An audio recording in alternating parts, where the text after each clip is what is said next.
वतन टीवी में आपका स्वागत है। मैं हूं विजय श्रीवास्तव। पूर्व मुख्यमंत्री और कांग्रेस के दिग्गज नेता दिग्विजय सिंह अल्प प्रवास पर दमोह पहुंचे।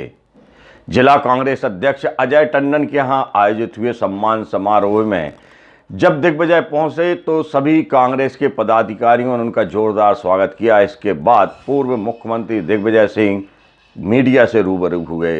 इस दौरान उन्होंने बेबाकी से अपनी बात रखी और उन्होंने मोदी सरकार से लेकर कांग्रेस के पूर्व विधायक जो वर्तमान में भाजपा का दामन थाम बैठे हैं राहुल सिंह, इनके खिलाफ बेबाकी अंदाज में तीखे बोल बोले। क्या कुछ कहा पूर्व मुख्यमंत्री दिग्विजय सिंह ने, आप भी सुनिए। पूर्व मुख्यमंत्री दिग्विजय सिंह अल्प प्रवास पर दमोह पहुंचे और जिला कांग्रेस अध्यक्ष अजय टंडन के निवास पर उनका जोरदार स्वागत कांग्रेसियों ने किया। इसके बाद वो मीडिया से रूबरू हुए। कमलनाथ सरकार के खिलाफ रची गई साजिश को लेकर उन्होंने कुछ यूं कहा। कमलनाथ जी की सरकार ने किसानों को कर्जा पटाना शुरू किया था। 15 साल से भाजपा ने किसानों का कर्जा एक पैसा माफ नहीं किया था, लेकिन कमलनाथ जी ने वादा पूरा करने के लिए पहले जितने ओवरड्यू किसान थे उनके 2-2 लाख वापस किए, कर्जा खत्म किया, फिर 50,000 का किया, फिर 1 लाख का किया और फिर 1.5 लाख का करने वाले थे। इसी बीच उन्होंने सरकार गिरा दी। अब कर्जे के बारे में, किसानों के कर्जे के बारे में कोई बात ही नहीं कर रहा है। सिंधिया जी खुद कहते थे कर्जा माफ नहीं होगा तो मैं सड़कों पे उतरूंगा। खुद कहते थे कि शिवराज तुम्हारे खून से हाथ रंगे हुए हैं, कितना ही घिस लोगे मिट नहीं पाएंगे।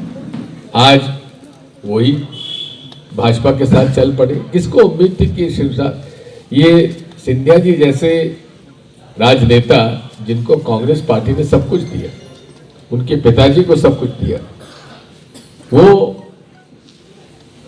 सौदा कर लेंगे इन विधायकों के साथ ले जाकर भाजपा में। आज हमारे सामने सबसे बड़ा संकट लोकतंत्र का है। अगर इस तरह चलता रहा तो लोकतंत्र बचेगा कैसे?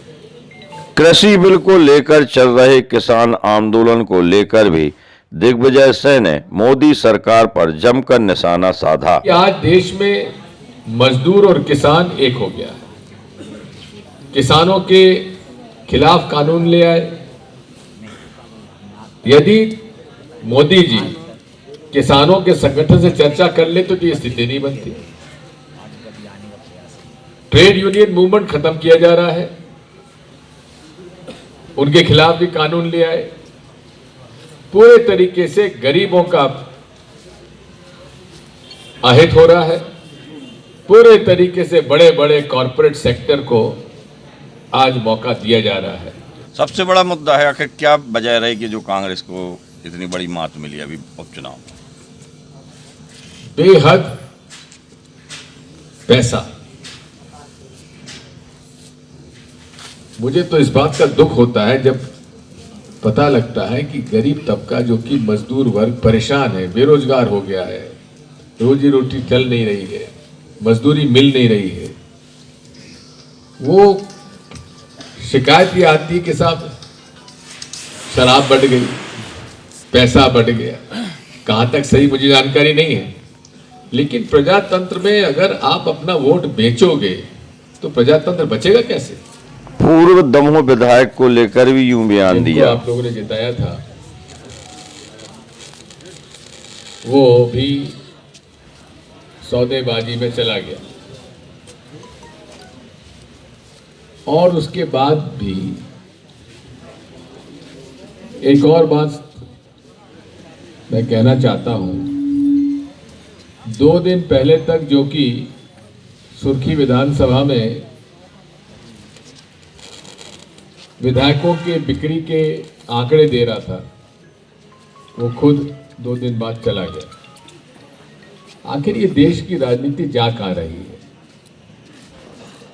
इस तरह से अगर खरीद फरोख्त होती रही तो चुनाव निरर्थक हो जाएंगे। भारतीय जनता पार्टी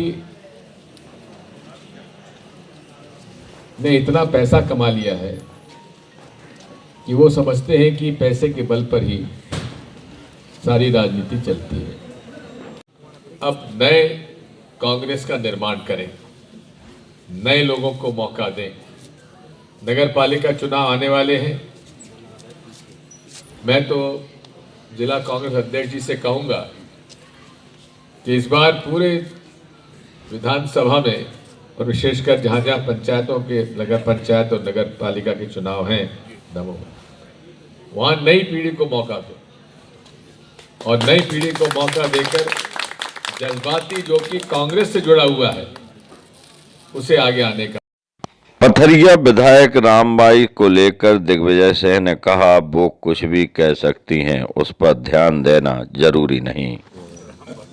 रामबाई जी क्या कहती हैं, कब कब उन्होंने क्या क्या कहा है, अगर उसका रिकॉर्ड आप रखेंगे तो पता पड़ जाएगा कि उनकी बात में कितना दम है। मीडिया से मुलाकात के बाद दिग्विजय सिंह कुछ देर के लिए जिला कांग्रेस अध्यक्ष अजय टंडन के निवास पर रुके, फिर इसके बाद वो पन्ना के लिए रवाना हो गए। लेकिन जिस बेबाकी के साथ दिग्विजय सिंह ने आज अपनी बात रखी, उसके सभी कायल हो गए। स्वतंत्र टीवी के लिए एक खास रिपोर्ट।